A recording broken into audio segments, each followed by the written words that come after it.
Donc bonjour à tous. Alors, mon intervention, il fallu donner un titre quand même, un titre joli, donc s'appelle L'arbre et le soleil. Après, on verra de quel arbre il s'agit et de quel soleil. Il y a un sous-titre, parce qu'il faut que ça fasse savant, il y a écrit Croix et Eucharistie chez le bienheureux Pierre Ville, si vous dire. On va quand même commencer par rappeler pourquoi on est là aujourd'hui. Il y a donc 350 ans, jour pour jour, naissait à quelques mètres d'ici, à peu près là où était, je ne sais plus ce qu'il y a maintenant, là où était le restaurant du Lion d'Or. C'est à peu près par là, là derrière, naissait Pierre Vigne. Le moment de sa naissance, contrairement à ce qu'on lit dans sa biographie, n'a pas dû apporter la joie à son entourage. En effet, l'hiver 1669 avait été catastrophique. Les oliviers, les mûriers avaient gelé et il n'y avait pas de récolte. On était aux portes de la famine. Dans leurs angoisses, les paysans du sud du Vivarais, déjà accablés d'impôts, se sont révoltés sur un bruit d'impôts nouveau. On avait même dit qu'il y allait y avoir un impôt sur les chapeaux et même sur les boucles de chaussures. Donc c'était révolté.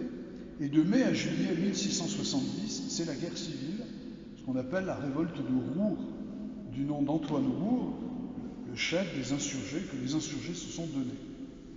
Et du 21 au 23 juillet, les insurgés prennent la ville de Privas qui est mise à sac, avec des vols, des viols, des destructions, etc. Et la révolte est écrasée le 25 juillet à la Ville-Dieu, dans la plaine de la Ville-Dieu. L'armée royale est arrivée et met en déroute les paysans. Et aussitôt commence une répression abominable qui va s'étendre jusqu'à la fin du mois d'août.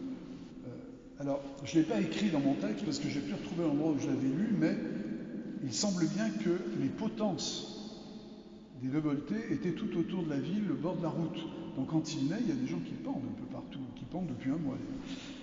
Donc c'est vraiment, il naît dans une situation extrêmement angoissante, et il naît le jour où paraît l'ordonnance de l'intendant du Languedoc qui demande aux révoltés de rentrer chez eux pour avoir droit à l'amnistie. S'ils ne rentrent pas à la ferme, ils sont considérés comme rebelles au roi, ils seront exécutés ou envoyés aux galères. Donc il naît ce jour-là, c'est le 20 août 1670. Et il va être baptisé le 24 août. Alors on s'est beaucoup interrogé au 19e, mais pourquoi ils ont attendu 4 jours? Vous commencez à comprendre, ça ne se passait pas très bien. Et il est baptisé le jour où arrive l'amnistie royale pour ceux qui sont rentrés chez eux. Donc, et pour le baptême, Gérard tout à l'heure parlait des églises, mais il n'y a pas d'église à Privas à ce moment-là. C'est-à-dire qu'on a récupéré un bâtiment qu'on appelle la maison de la confrérie, qui est sans doute une confrérie pieuse, qui a servi de temple pendant la période où Privas était protestant, qui n'a pas été trop démoli en 1629, et donc qui sert pour le culte catholique, mais qui n'est pas une église. On dit la messe, une espèce de salle polyvalente. Et c'est là qu'il est baptisé, le 24 août.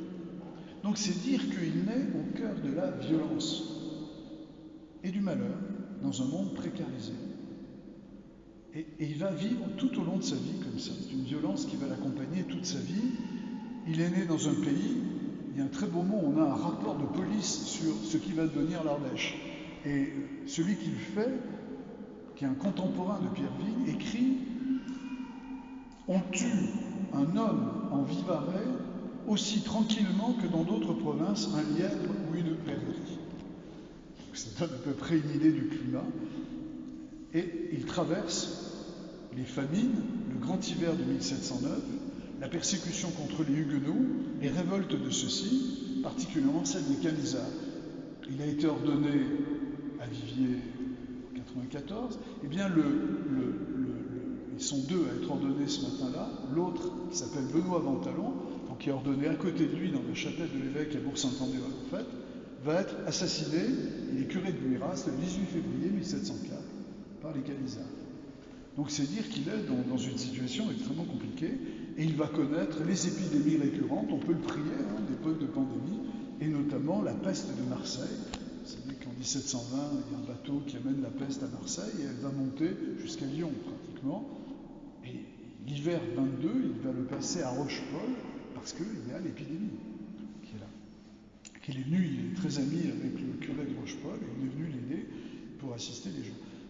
connaître les périodes de disette. Voilà. Je vous dis ça, ce n'est pas le but de la conférence, mais quand même pour qu'on se resitue cette période de naissance qui n'est pas une période heureuse. Cette rencontre de la souffrance et du mal est l'épreuve de chacune de nos vies. Dans nos vies, nous rencontrons la douleur, la souffrance, le mal, l'échec. Alors les chrétiens y répondent par la contemplation du mystère de la croix de Christ. En son humanité, Dieu a affronté le malheur, l'échec, la souffrance et la mort.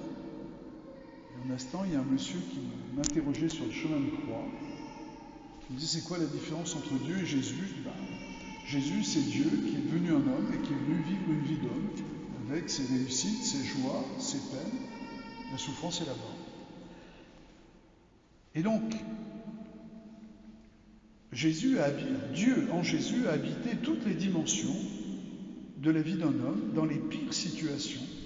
Du coup, nous savons, quand nous sommes dans ces pires situations, qu'il est présent et qu'il les vit avec nous et qu'il ne cessera pas de les vivre jusqu'à la fin des temps. Ça ne règle pas le problème, mais en tous les cas, on n'est pas seul. Le mystère de la croix, vous le savez bien, c'est le mystère de Pâques. La réponse de Dieu au malheur, c'est la résurrection de Jésus de Nazareth.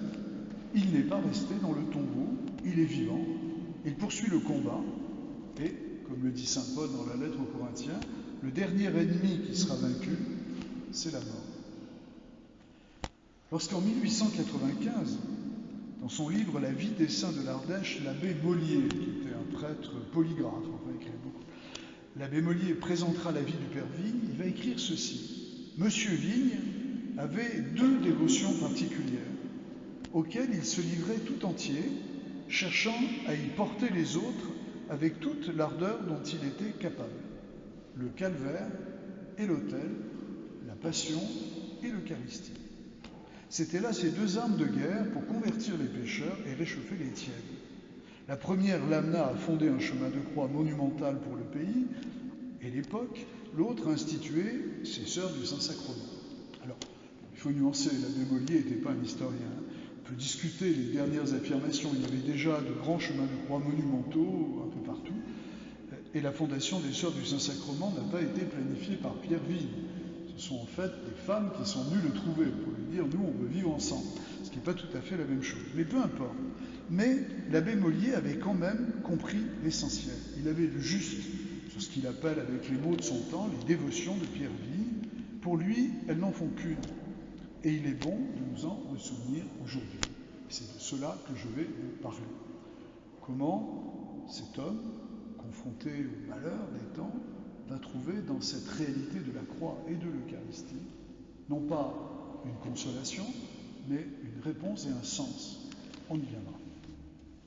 Pour soutenir son chemin de croix, le grand voyage, Pierre Vigne va rédiger un livre, publié en 1713, qui va bien au-delà du grand voyage, et qui se présente comme une aide quotidienne. Alors, c'est que les titres au XVIIIe sont interminables, donc je vous redis le titre. Méditation pour chaque jour du mois, tirée du plus beau livre que Dieu nous ait donné, qui est Jésus-Christ, souffrant et mourant sur une croix. Derrière le ton de prédication très populaire, d'un texte très populaire écrit dans un langage très populaire, l'auteur s'appuie sur une longue tradition, et particulièrement sur un auteur jésuite, qui s'appelait Jean-Baptiste de Saint-Jure. Jean-Baptiste de Saint-Jure avait écrit en 1643 le livre des élus de Jésus-Christ en croix. Pierre Vigne en possédait l'édition de 1663. Et cette édition, on l'a toujours. Elle est toujours à la maison mère. Il a travaillé ce livre avec attention, et dans cet exemplaire, il a même fait le sommaire du contenu sur la page 2 de couverture et la page de garde, et en troisième de couverture, il a écrit « Chef-d'œuvre de piété », donc le livre qui va nourrir sa méditation. Alors je vais vous donner l'argument de ce livre tel que le donne Jean-Baptiste de Saint-Jure. Entre les beaux noms et appellations mystérieuses que les saintes lettres donnent au Fils de Dieu, Jésus-Christ notre Sauveur, l'une des plus considérables est celle de livre.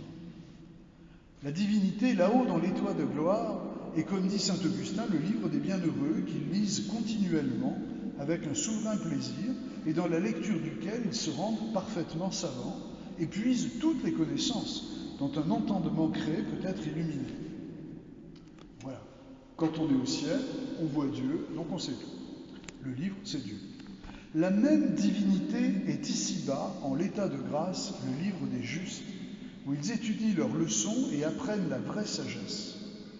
Mais il a fallu pour cela qu'il ait été imprimé et relié à notre mode. Donc pour comprendre qui est Dieu, le livre qui veut dire qui est Dieu, il faut qu'il soit notre mode, c'est-à-dire dans un langage qu'on comprenne. C'est pourquoi aussi le Saint-Esprit parlant de lui, le livre, c'est Jésus, vous avez compris, au prophète Isaïe lui dit, allez, je le cite en latin parce qu'il le met en latin, mais je traduis tout de suite.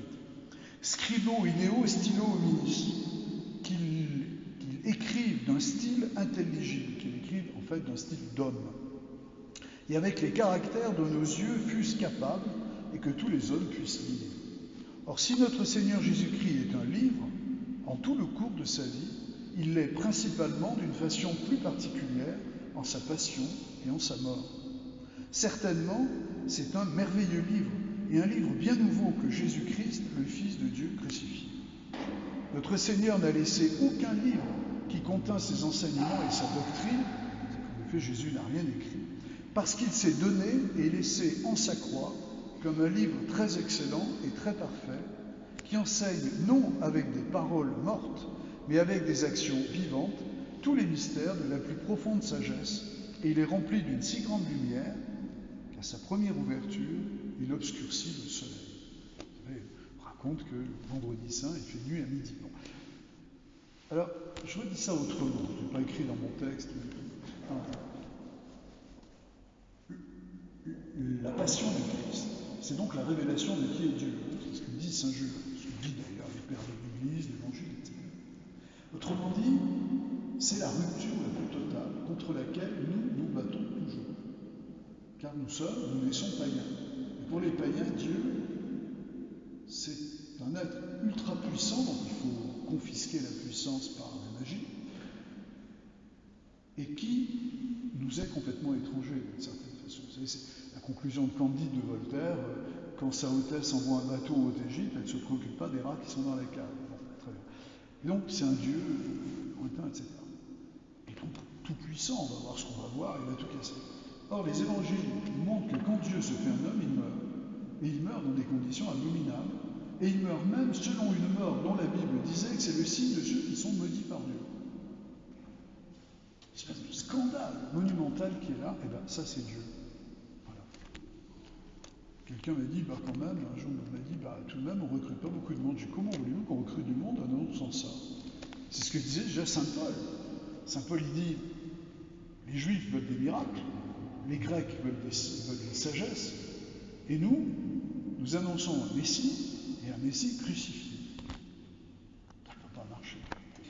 Ben voilà, ce que dit Saint Jules, Jésus est un livre dans sa passion. Il nous révèle Dieu. Voilà, qui est Dieu? Ben voilà, regardez. C'est pour ça qu'on a des crucifix partout. Et on l'oublie très vite, ce que ça veut dire. C'est le livre qui a marqué Pierre Vigne, plaçant Jésus et Jésus crucifié au centre de sa pensée mystique. Et même sa dévotion au Saint-Sacrement en découle. On se tromperait beaucoup en l'oubliant. Vous savez qu'aujourd'hui, il y a un peu une inflation du Saint-Sacrement dans notre bonne société catholique.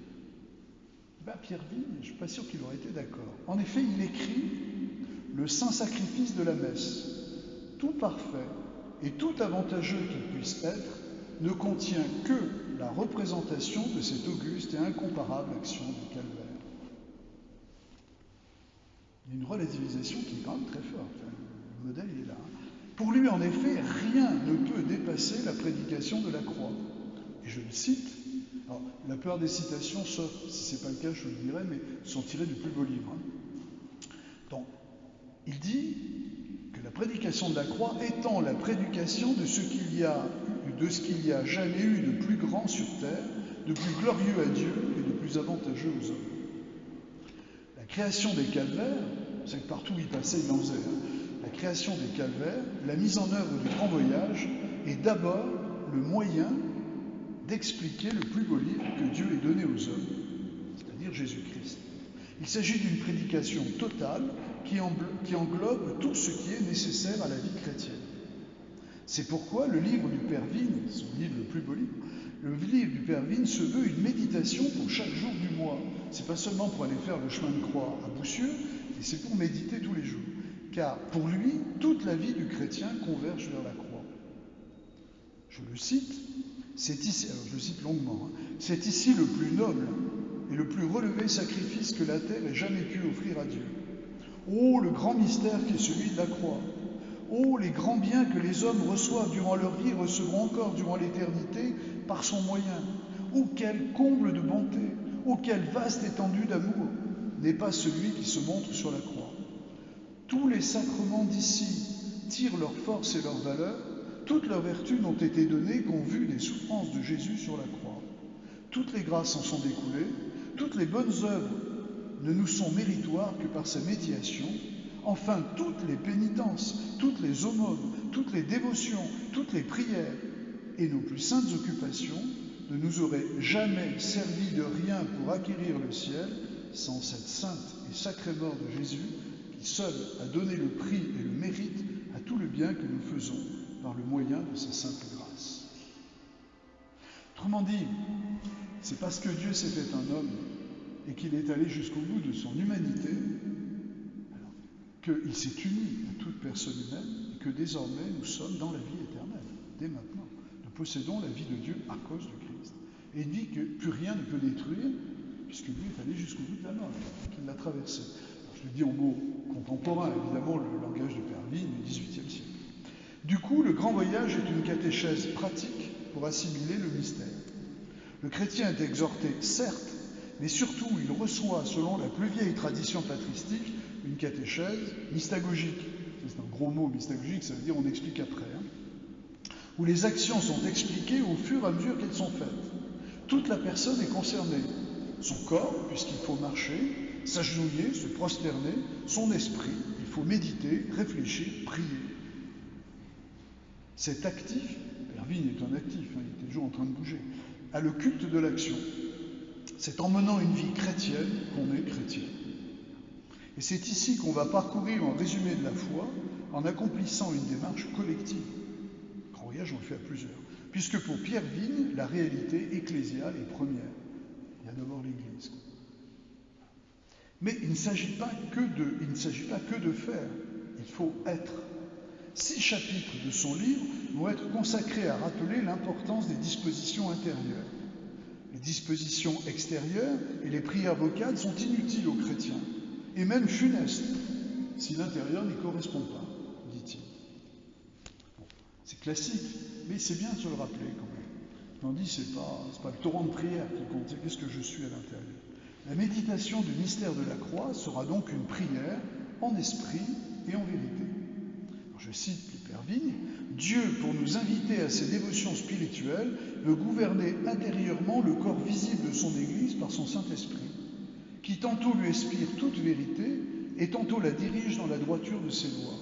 Il veut aussi diriger par ce même Esprit Saint les fidèles dans la voie du salut, leur inspirant, les attirant par sa divine grâce à le suivre ou à y persévérer.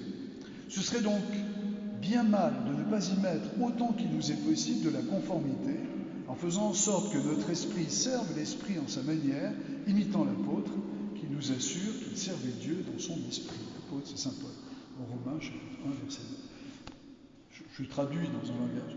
Ce qui compte, c'est pas ce que nous faisons, c'est comment nous recevons la grâce de Dieu et nous nous laissons conduire par elle. Il faut dire que Pierre Vigne n'était pas janséniste, aucun problème, avant la grâce. Et il n'était pas non plus moliniste. Moliniste à l'époque, c'est ceux qui disent bon, on fait tout. Quoi. Puis, voilà. Vous savez, cette fameuse histoire, beaucoup d'entre vous connaissent cette histoire, mais vous savez, à l'époque de Saint-Augustin, il y a un moine anglais qui fuit des invasions, qui est un auteur connu, il passe à la télé tous les soirs, et qui arrive là-bas du côté de Carthage, et là il rencontre une dame très chic qui est devenue religieuse. Ça veut dire qu'elle essaie de vivre en religieuse dans sa maison avec sa fille, Démétriade, et que tout le monde doit vivre comme elle. Moi, ça plaint pas. Et puis là, je lui écris une lettre pour dire c'est bien ce que tu as fait, parce que en faisant ça, tu es sauvé. Voilà, tu as mené une vie droite, enfin voilà, et donc Dieu ne peut t'accueillir dans le paradis. Et Augustin lui dit c'est stupide. C'est pas parce qu'on est vertueux qu'on est sauvé. C'est parce que Dieu nous sauve et qu'il nous aime. Et donc, c'est pas ce qu'on fait qui nous sauve, c'est d'accepter la grâce de Dieu. Ce qu'on fait peut nous empêcher de l'accepter. Mais ça, c'est une autre question. Donc voilà. Et donc, entrons dans les arbres. L'arbre de la croix et l'arbre de la vie dans l'Eucharistie. Pierre Vigne est un homme de son temps. Et à son époque, les catholiques communient rarement. Une fois par an, pour obéir aux préceptes, 4 fois par an pour les plus convaincus, une fois par mois pour les plus pieux. Aussi, on est passé de la communion à la contemplation. L'adoration eucharistique suppléant, non sans risque d'idolâtrie, à la communion. Pourquoi, à partir de la fin du Moyen-Âge, on invente les processions du Saint-Sacrement? Parce que les gens ne communient plus. C'est aussi pour ça qu'on invente l'élévation. Les gens veulent voir, puisqu'ils ne communient plus. Or, Pierre Vigne est en total décalage avec ses conceptions. Bien sûr, il se préoccupe de l'adoration eucharistique, et même dans son règlement de vie pour les personnes pieuses qui veulent vivre ensemble, qui est de 1737, il institue une adoration perpétuelle. Vous savez que cette règle de vie, on ne sait pas pour qui elle était. Il semble que c'était pour les frères du Saint-Sacrement, mais on n'en sait rien. Mais en tous les cas, il prévoit l'adoration perpétuelle. Donc les membres de la communauté se relaient devant le Saint-Sacrement. Donc il n'est pas contre, c'est pas ça. Mais en même temps, il dit, alors il le fait, c'est dans les coutumes de la congrégation des missionnaires Saint-Sacrement, mais il propose une façon de la vivre, mais il insiste pour qu'on en vienne surtout à la communion fréquente. C'est que c'est un des titres, des titres du traité pour ce que Dieu nous a donné le meilleur. Et il écrit ceci, qui est complètement révolutionnaire: il est utile de communier souvent, puisqu'autrefois on communiait tous les jours. C'est le titre, l'un des titres de son traité sur ce que Dieu nous a donné de plus excellent pour entrer dans son amour, pour nous perfectionner dans la vertu, pour y persévérer jusqu'à la mort, la confession et la communion, qui est aussi un traité de 1737. Et vous savez que ce traité est lié au règlement de vie. Donc si on veut comprendre l'histoire de l'adoration dans le traitement de vie, il faut aussi lire ce passage-là, sur la communion fréquente. Et c'est bien à propos de la communion que Pierre Vigne emploie la double image du soleil et de l'arbre. Vous savez, on parle toujours du soleil à propos de l'adoration. Alors quand Pierre Vigne en parle, c'est à propos de la communion. Je vous cite, c'est dans le traité, Quand vous recevez les autres sacrements, ce sont des grâces qui coulent de ces aimables fontaines du Sauveur. Les fontaines, c'est les plaies. Mais la communion en est une mer sans fond, où l'on trouve autant que l'on veut les eaux qui élancent notre âme jusqu'à la vie éternelle. Les autres sacrements sont des beaux astres de la nuit qui nous envoient leur clarté et leur influence, mais l'Eucharistie en est le soleil qui nous communique directement toute clarté et toute influence céleste. Les sacrements sont des fruits de vie, mais Jésus, dans la Sainte Hostie, en est l'arbre. Ce sont des dons admirables, mais c'est lui-même qui se donne dans l'Eucharistie. Voilà. Le fondement de la pensée du Verbe en matière eucharistique, c'est la communion. Alors bien sûr, il est à son époque, donc il est obligé de rajouter quelques chapitres pour dire oui, mais enfin saint Thomas d'Aquin disait que bon. Or, dans l'arbre de la croix à l'arbre de l'Eucharistie, pour Pierre Vigne, il y a un lien absolu, c'est le même arbre, qui devient l'arbre de vie. L'arbre de la croix, c'est l'arbre de mort, mais dans l'Eucharistie, il devient l'arbre de vie. C'est pourquoi, alors je le cite toujours dans le traité, on doit penser aux souffrances et à la mort de Jésus quand on communie et faire ainsi un acte de condoléance. On s'unit à la souffrance du Christ. Et il ajoute, toujours dans le traité, la page suivante d'ailleurs, il a donc fallu qu'il y eût en tout temps parmi les hommes quelque chose qui nous proposât la passion de votre cher Fils, comme dans l'Ancien Testament était l'agneau pascal auquel a succédé dans le Nouveau votre adorable sacrement de l'Eucharistie, qui nous présente sa passion passée, comme l'agneau l'a présentée à venir.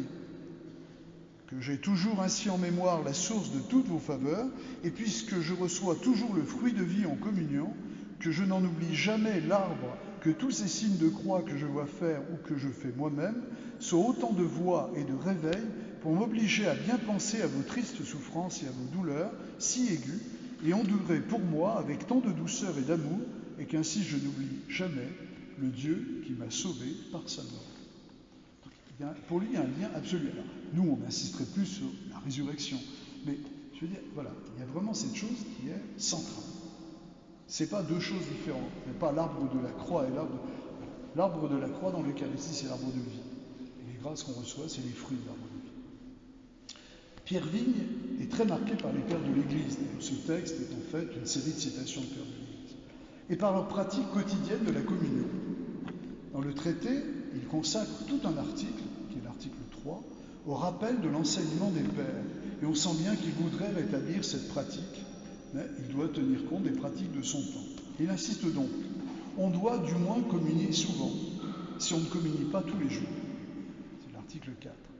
Et il développe ainsi, l'Église souhaiterait à la vérité qu'à chaque messe, tous les fidèles qui y assistent communient non seulement spirituellement et par un sentiment intérieur de dévotion, mais aussi par la réception sacramentelle de l'Eucharistie, afin qu'ils participassent plus abondamment aux fruits de ce très saint sacrifice. Voilà ce que dit le Saint-Esprit dans le dernier concile général. Le concile général, c'est le concile de Trente. Et il renvoie en marge au concile de Trente, session 24, chapitre 7. Bien sûr, il revient aussitôt sur l'enseignement de saint Thomas d'Aquin, qui lui-même pris dans les pratiques de son temps, nuance le propos. Et de saint Bonaventure, qui est un avis contraire. Saint Bonaventure, il n'y a que les anges qui communient. Très bien. Cependant, Pierre Vigne nuance par la règle que l'ange donna à saint Pacôme, saint Pacôme, c'est le fondateur des moines d'Orient, l'ange donna à saint Pacôme la règle qui prescrit aux religieux que la communion du dimanche, qui ne prescrit que la communion du dimanche, et le fameux Cassien qui marque encore de même. Tout le monde dit, en fait, ce que dit Pierre Vigne, embarrassé, il ne va pas se faire taper sur les doigts avec la communion fréquente, il dit communion au moins tous les dimanches. Ça veut dire, il va chercher des autorités. Voilà. Donc, il y a quelque chose d'assez intéressant dans cette vision de l'Eucharistie comme nourriture de la vie spirituelle. Voilà. Il est intéressant de lire le premier article du traité sur la communion, celui qui parle de l'Eucharistie comme pardon des péchés.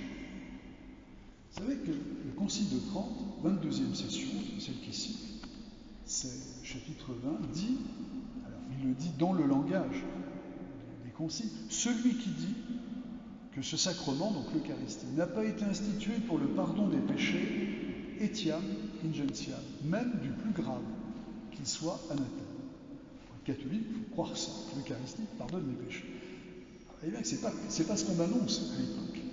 L'Eucharistie, voilà. Bon. Et bien, lui, il y revient, et ça l'a travaillé. Alors, je suis très content, parce que moi, je pense ça aussi. C'est pour ça que je le cite. Hein. Je suis content de voir un collègue, un compatriote déjà, on est né dans la même ville, on pense la même chose, donc c'est très bien. Et là, il y revient là-dessus. Et il s'abrite derrière les autorités, saint Thomas d'Aquin, saint Grégoire le Grand, pour marquer les conditions de ce pardon reçu par l'Eucharistie. Parce qu'évidemment, ce n'est pas automatique, mais entendre avec dévotion la parole de Dieu. Ça a l'air de rien. Moi, quand j'étais gamin, on m'a appris qu'on ne peut pas rater la messe, il fallait arriver juste au moment où le calice était découvert. Et bien, pour Père Vigne, ça ne marche pas. Il faut être là quand on lit l'Évangile. Très bien. Entendre avec dévotion la parole de Dieu. Être prompt pour faire de bonnes œuvres. C'est-à-dire, il faut quand même s'occuper de ses frères, hein, sinon ça ne marche pas. Prendre la résolution de s'abstenir du péché à l'avenir, autant qu'on peut. Regretter le péché passé. Et là, je cite Pierre Vigne. De sorte que si, par le moyen de ces 4 marques, et après s'être bien examiné, quoique pourtant on ne l'ait assez fait, on vient à communier avec un péché mortel qu'on ne connaît pourtant pas, on en reçoit la rémission par la force du sacrement.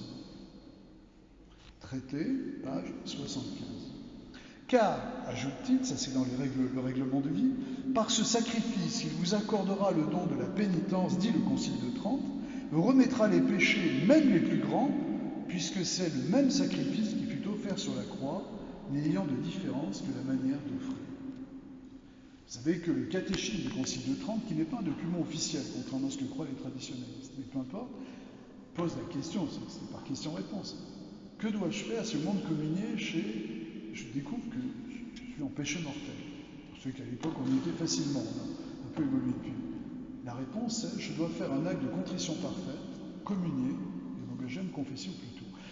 Voilà. Le pardon, mais on ne se confesse pas pour avoir le pardon, simplement pour se reconnaître le péché. Le pardon, il est dans l'Eucharistie. Ça, je trouve que c'est quelque chose de très intéressant, parce que si l'arbre de la croix est le lieu où Dieu prononce sur lui jusqu'à l'horreur de ses bourreaux, et en pardonnant, parce que l'arbre de la croix, c'est l'arbre du pardon. Le Père pardonne-leur, ils ne savent pas ce qu'ils font.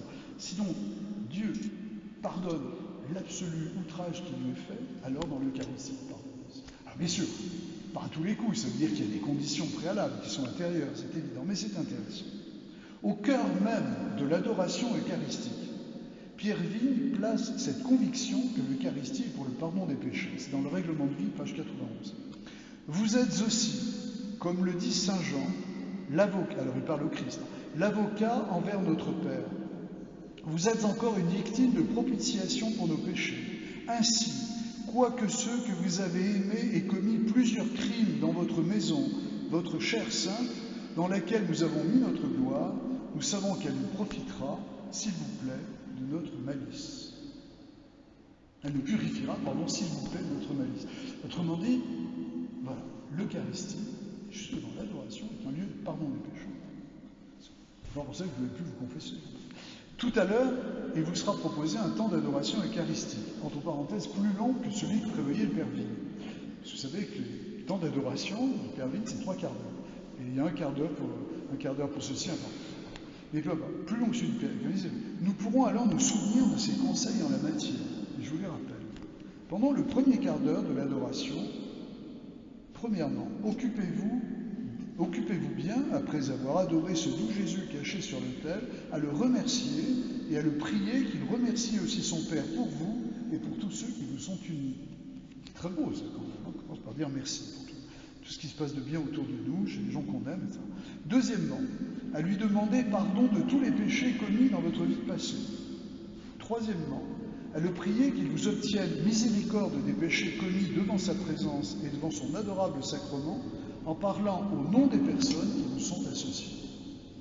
Ce n'est pas simplement mon péché, c'est le péché de tous. Pendant le second quart d'heure, on fait des actes d'adoration, de foi, d'espérance et d'amour de Dieu. Ceux qui auront le règlement de vie, vous savez, ils y sont. Tâchons de rappeler dans la mémoire les faveurs qu'on a reçues de lui, de penser à ses grandeurs et de se consacrer totalement à sa volonté et à son service. Pendant le troisième quart d'heure, on offre à Dieu par la médiation de Jésus-Christ ce que nous devons penser, dire et faire pendant notre vie. Deuxièmement, on le prie d'être délivré des tentations du démon, du monde et de la chair. Troisièmement, on fait enfin des remerciements. Premièrement, nous avoir fait la grâce de l'avoir adoré. Deuxièmement, des grâces reçues pendant les 3 quarts d'heure de notre adoration. 3, on le prie de nous donner la force de mettre en pratique nos saintes résolutions. C'est très technique, je ne dis pas qu'il faut faire ça, mais c'est intéressant de voir ce qui est dedans. C'est extrêmement contemporain, remettez-le en langage du XXe siècle, du XXIe. On le voit, Pierre Vigne a un sens très pratique pour organiser la prière d'adoration. Un temps mesuré, une prière où l'action de grâce domine, où la prière est communautaire, au sens où celui qui prie le fait non seulement pour lui-même et par lui-même, mais où il associe tous ceux qui lui sont unis. Où ce qui est recherché, c'est l'abandon total à la grâce. Ça, c'est très sacramental. C'est la tradition de la congrégation de Pierre. Le fondateur des missionnaires du Saint-Sacrement, Christophe Thiers, de Cisgour, disait, mais ne perdez pas de temps avec les dévotions. C'est lui qui un jour brûle son fouetté, brûle tout ça. Il dit non, ça c'est la recherche de soi-même. Ne cherchez pas les croix, contentez-vous à accueillir avec bonne volonté celle que la vie vous réserve. Et portez-les. C'est-à-dire, laissez-vous faire, laissez-vous porter. Ben ça, Pierre Vigne l'est complètement. Il s'agit d'être dans la grâce. Et la grâce, c'est parfois un peu rugueux. Mais voilà, ça se porte par la grâce. C'est pourquoi, alors, enfin, pour Pierre Vigne, l'adoration est tout entière subordonnée à la messe. Il n'y a pas d'adoration sans messe, d'ailleurs, ce que dit l'Église toujours. Bon. C'est pourquoi, dans le règlement de vie, les articles sur les avantages du saint sacrifice de la messe, il insiste sur l'incomparable dignité de la messe et il reprend tout ce qu'il a déjà dit à ce sujet-là. Plus important pour lui, c'est ça. Nous voici arrivés au bout, vous avez été extrêmement vertueuse, enfin de me soutenir, pour dire que conclure. Que pour Pierre Vigne, l'arbre de la croix est aussi l'arbre de la vie, de l'Eucharistie. L'arbre de vie, vous savez, c'est celui qui est au milieu du parallélitaire. que nous participons à l'un en participant à l'autre. Et pas l'un ou l'autre, c'est les deux. Que le fruit de cet arbre, c'est l'abandon total à la grâce, par l'abandon de notre volonté propre pour nous laisser saisir et conduire par Dieu. Et que c'est parce que l'Eucharistie célébrée nous communique cette grâce qu'elle est le beau soleil de l'Église, car elle en est le principe, la vie et l'accomplissement. Lors du chemin de croix à Boussieux, on commence par une visite au Saint-Sacrement à l'Église, dans le plus beau livre. On revient visiter le Saint-Sacrement au milieu du voyage, après la 17e station. Et on y retourne pour terminer le voyage. Et le voyage est lui-même une prière pour l'Église.